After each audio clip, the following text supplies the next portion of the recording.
Assalamualaikum warahmatullahi wabarakatuh. Perkenalkan, nama saya Muhammad Nur Ilhan Ahmad, NIM 191040030,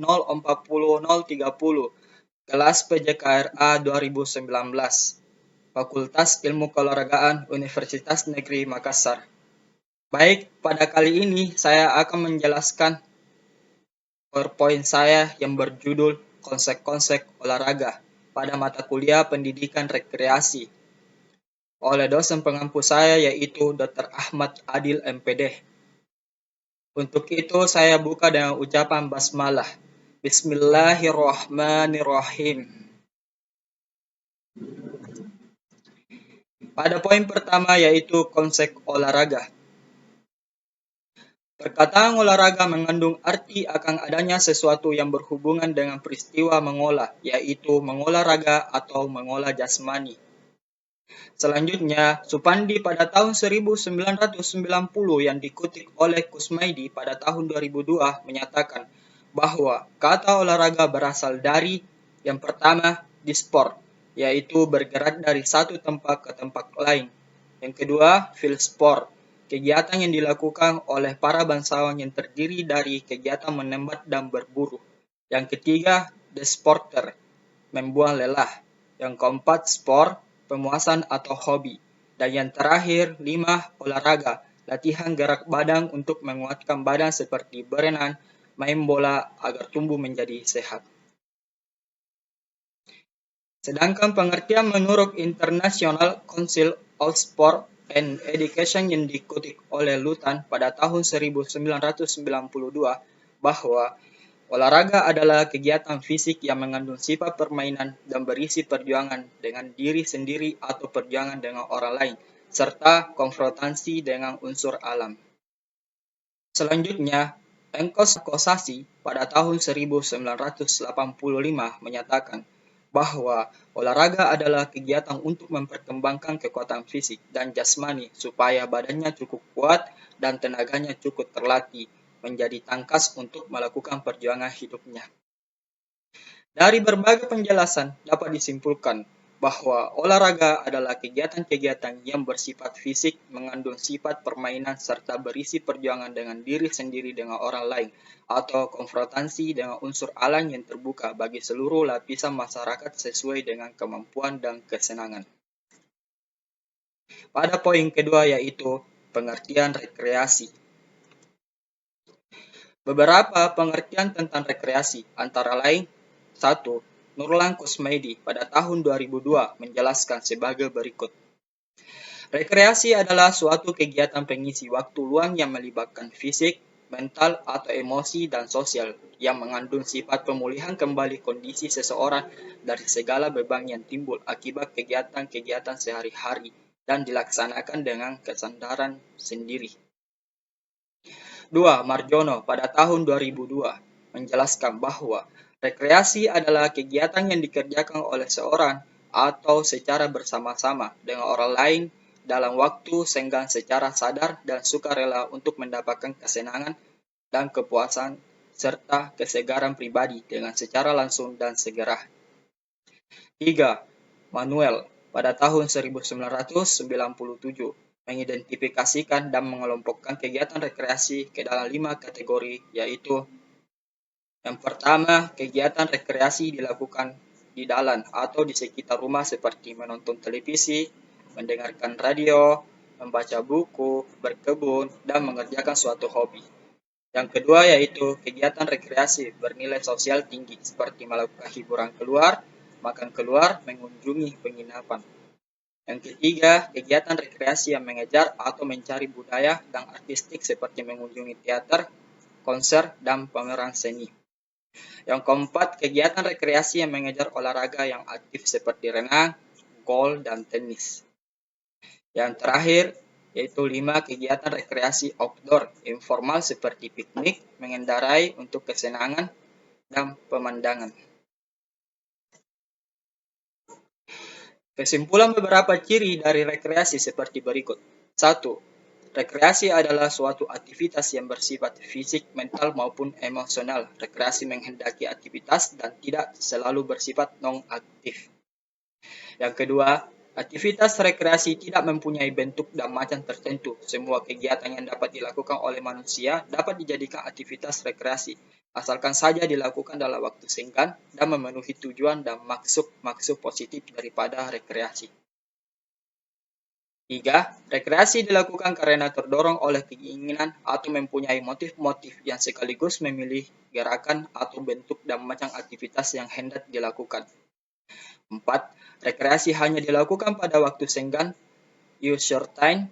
Ini berarti bahwa semua kegiatan yang tidak dilakukan dalam waktu senggang tersebut tidak dapat digolongkan sebagai kegiatan rekreasi.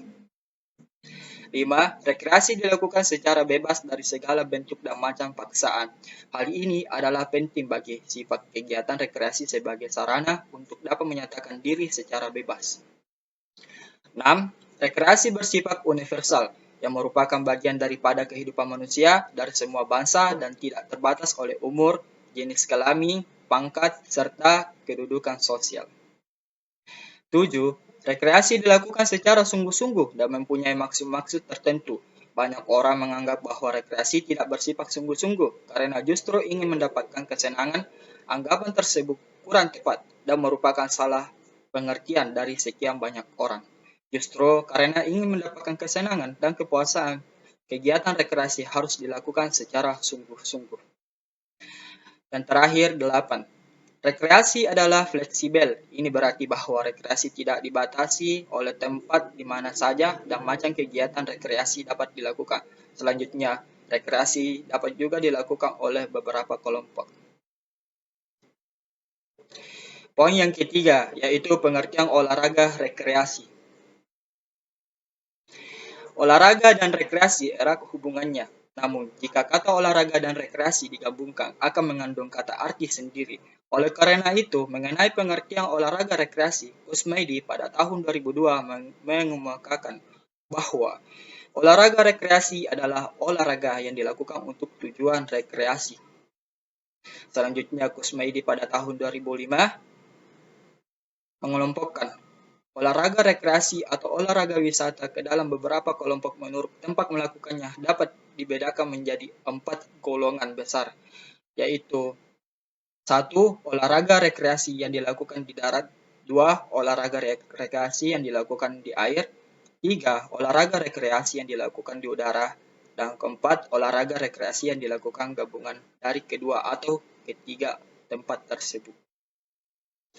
Kemudian, Kusmaidi pada tahun 2002 menambahkan bahwa pada garis besarnya cabang-cabang olahraga yang dilakukan di darat ini dapat dikelompokkan lagi atau merupakan modifikasi dari 1. Atletik seperti lari, jalan, lompat, lempar, dan nomor-nomor khusus.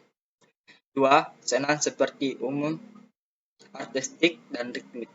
3. Permainan seperti menggunakan bola dan tanpa menggunakan bola atau permainan tradisional dan modern. 4. Bela diri impor dan asli. Yang terakhir, 5. Olahraga rekreasi atau olahraga wisata yang diciptakan spontanitas, baik dalam terbuka maupun tertutup. Cabang-cabang olahraga rekreasi atau olahraga wisata yang dilakukan di air ada yang dilakukan di laut seperti layar, selam, ski air, dayung, dan renang. Di danau atau waduk seperti dayung, jet ski, renang. Di sungai seperti arung jeram canoe. Di kolam renang seperti renang, loncat indah, dan polo air. Selain cabang-cabang olahraga air yang sudah baku, dapat diciptakan bentuk-bentuk permainan olahraga air sebagai kegiatan yang bersifat rekreatif.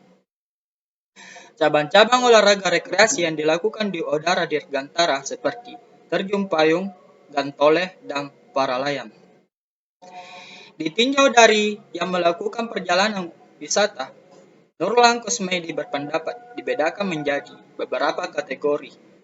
Yang pertama, turis bisnis, yaitu mereka yang melakukan perjalanan atau kunjungan dengan alasan untuk berbisnis, termasuk di dalamnya mengunjungi konferensi dan mengunjungi pameran. Yang kedua, turis spesifik, yaitu mereka yang melakukan perjalanan hanya untuk keperluan khusus. Dan yang terakhir, 3, turis waktu luang, yaitu mereka yang mengunjungi suatu tempat untuk kesenangan atau ingin luput dari perhatian umum atau menghabiskan waktu libur. Next, pada poin yang keempat yaitu ciri-ciri olahraga. Terlihat pada gambar bagan ciri-ciri olahraga Hegel pada tahun 1992. Olahraga rekreasi sebagai subsistem bermain, gambaran struktur spesifik olahraga rekreasi, fokus pada gerakan dalam pelaksanaan olahraga rekreasi, realitas sebenarnya dari olahraga rekreasi, dimensi sosial olahraga, prinsip performa dan prestasi dalam olahraga rekreasi, prestasi dinyatakan melalui aspek jasmani, kegiatan dilakukan secara sukarela, kegiatan tidak untuk menghancurkan, tapi untuk meningkatkan solidaritas. Melanjutkan dari pengertian olahraga yang telah dijelaskan di slide sebelumnya, maka terdapat pula ciri-ciri yang terdapat dalam olahraga menurut Rusli Lutan pada tahun 1992. Menjelaskan tentang ciri khas yaitu 1. Olahraga ditekankan pada kegiatan jasmani yang berwujud keterampilan gerak, daya tahan, kekuatan, kecepatan. Jadi, olahraga yang lebih dominan adalah kegiatan jasmani. 2. Olahraga sebagai realitas. Olahraga dilakukan dalam suasana yang tidak sebenarnya, tetapi keterlibatan seseorang dalam melakukan olahraga merupakan sesuatu yang nyata. 3. Prinsip prestasi dalam olahraga. Mengenai tanda-tanda prinsip prestasi dalam olahraga adalah A. Peragaan kemampuan jasmani ditunjukkan secara maksimal. B. Kegiatan olahraga dilakukan secara sukarela. C. Tidak bertujuan untuk menghancurkan lawan. D. Aspek sosial olahraga. Dalam melakukan olahraga akan memungkinkan terjadi interaksi sosial yang akan membentuk kelompok sosial. Dari penjelasan mengenai ciri-ciri olahraga, maka penulis berasumsi bahwa olahraga merupakan kegiatan fisik yang lebih dominan. Kegiatan yang nyata, terdapat prinsip prestasi, dan terdapat aspek sosial. Next, pada poin yang kelima yaitu tujuan olahraga. Bermacam-macam tujuan olahraga adalah A. Memelihara kesehatan dan kondisi jasmani yang baik. B. Memperoleh kesenangan dan kegembiraan. C. Memperoleh kepercayaan diri. D. Memperoleh latihan secara teratur. E. Membentuk kebiasaan menggunakan waktu untuk aktivitas yang menyenangkan. Terakhir F. Mencegah, mengetahui, dan mengoreksi kelemahan dan cacat jasmani.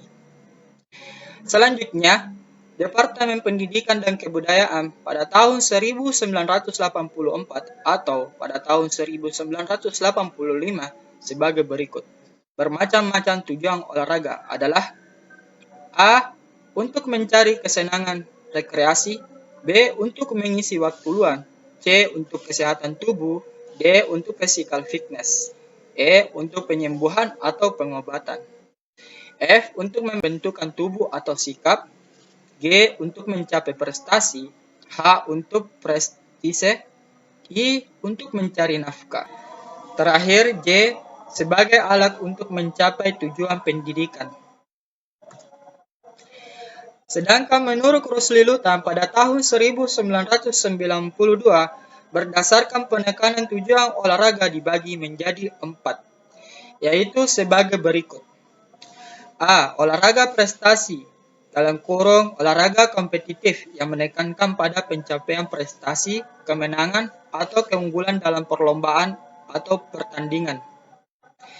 B. Olahraga pendidikan yang menekankan pada pencapaian tujuan pendidikan. C. Olahraga profesional yang menekankan pencapaian tujuan yang bersifat material. Dan terakhir D. Olahraga kesehatan untuk pencapaian derajat sehat yang lebih baik.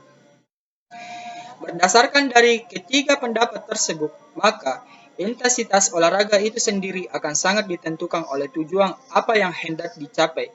Seseorang melakukan olahraga memiliki tujuan seperti untuk mendapatkan prestasi, kesenangan atau kegembiraan, pendidikan pemeliharaan kesehatan, atau sebagai mata pencaharian. Next, pada poin yang kenanya itu manfaat olahraga. A. Manfaat kegiatan olahraga terhadap jasmani antara lain 1. Meningkatkan kemampuan dan ketahanan dalam bergerak atau bekerja. 2. Mengatasi kekurangan gerak. Melalui olahraga, maka kekurangan gerak yang dialami oleh seseorang akan teratasi. 3. Berkurangnya resiko untuk mendapatkan penyakit-penyakit non-infeksi, khususnya penyakit jantung dan pembuluh darah. 4. Kemampuan gerak akan lebih baik. B. Manfaat kegiatan olahraga terhadap rohani, antara lain 1. Membina sikap positif terhadap kegiatan olahraga dalam waktu luang. 2. Mendapatkan harga diri. 3. Mendapatkan kegembiraan. Dan terakhir 4. Dapat menyelesaikan diri terhadap tekanan baik tekanan emosional maupun mental. C. Manfaat kegiatan olahraga terhadap sosial antara lain 1. Membina kerjasama. 2. Belajar bergaul. Dan terakhir 3. Meningkatkan saling pengertian dan hubungan emosional yang lebih baik. Next, poin yang terakhir, 7, yaitu penggolongan cabang-cabang olahraga sejenis. Olahraga yang berkembang pada saat ini dapat digolongkan menurut cabang-cabang olahraga sejenis ditinjau dari sifat, peraturan, tempat penyelenggaraan, dan musim sebagai berikut. A. Penggolongan menurut sifat dan cabang olahraga, yaitu 1. Menurut sifat pertandingan, contoh cabang olahraganya seperti sepak bola, bola voli, bulu tangkis, bola basket, dan juga pencak silat. 2. Menurut sifat perlombaan, contoh cabang olahraganya seperti lompat tinggi, lompat jauh, tolak peluru, lempar martil, dan loncat gala, dan lain-lain. B. Penggolongan menurut peraturan, antara lain 1. Permainan yang lapangannya atau tempat bertandingnya dipisahkan oleh jaring dan net. 2. Permainan yang lapangannya atau tempat pertandingannya tidak dipisahkan dengan jaring. C. Penggolongan menurut penyelenggaraan adalah sebagai berikut. 1. Darat. Cabang-cabang olahraga sebagai darat antara lain seperti permainan sepak bola, bola basket, tenis, dan bulu tangkis. 2. Air. Cabang-cabang olahraga sebagai olahraga air antara lain seperti renang, ski air, polo air, dayung. 3. Udara. Cabang-cabang olahraga sebagai olahraga udara antara lain seperti terbang layang dan juga terjun payung. D. Penggolongan olahraga menurut musim, yaitu 1. Olahraga musim panas. Olimpiade ini adalah olimpiade yang diselenggarakan pada waktu musim panas, seperti atletik, permainan bola basket, sepak bola, bola voli, tenis, anggar, dan juga renang. Dan terakhir 2. Olimpiade musim dingin. Olimpiade musim dingin ini adalah olimpiade yang diselenggarakan berbagai pertandingan dan juga perlombaan cabang-cabang olahraga yang membutuhkan salju sebagai alas dalam pertandingan dan perlombaan. Baik, itulah hasil PowerPoint yang dapat saya sampaikan dan juga paparkan. Dan saya tutup juga dengan ucapan hamdalah. Alhamdulillahirabbil alamin. Lebih dan kurangnya tolong dimaafkan. Wabillahi wa taufiq hidayah. Wassalamualaikum warahmatullahi wabarakatuh.